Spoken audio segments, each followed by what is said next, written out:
Hey guys, just a quick overview of my build on my 7 Evergreen and some of the choices I made. I went over it in detail in one of my past videos, but I wanted to specifically talk about these Stenz Crest rims.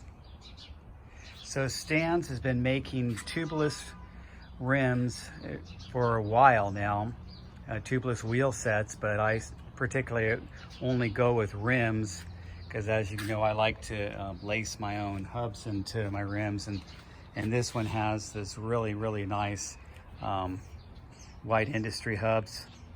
And what's nice about wide industry hubs is that the free hub body that's underneath the cassette here is titanium, so it doesn't get gouged, stays nice and light. I washed it, but it looks like it's got a little bit of dust there.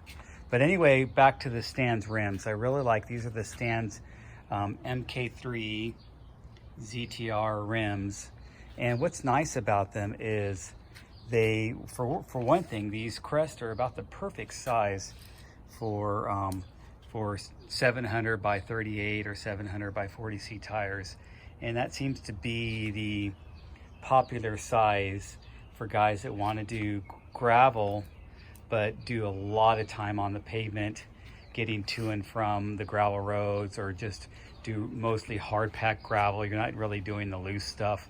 This tire will get you there and back, and it has no problem. So when you're riding a gravel bike, it's basically like riding a fully rigid mountain bike. And as you know, I have a fully rigid single speed and a lot of experience riding fully rigid mountain bikes.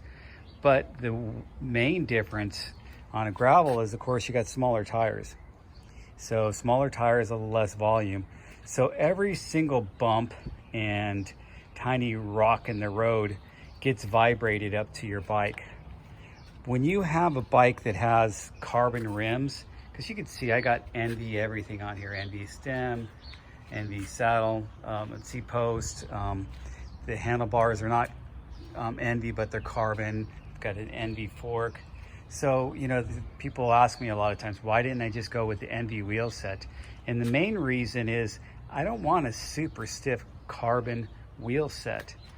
The aluminum has a give to it.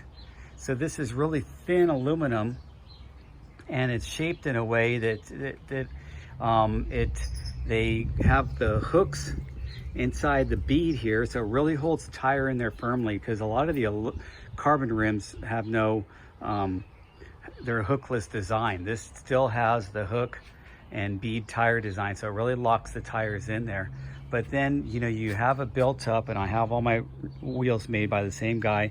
It's always 3 cross lacing. That's how many times the spoke crosses the other spoke, and it's 3 cross lacing.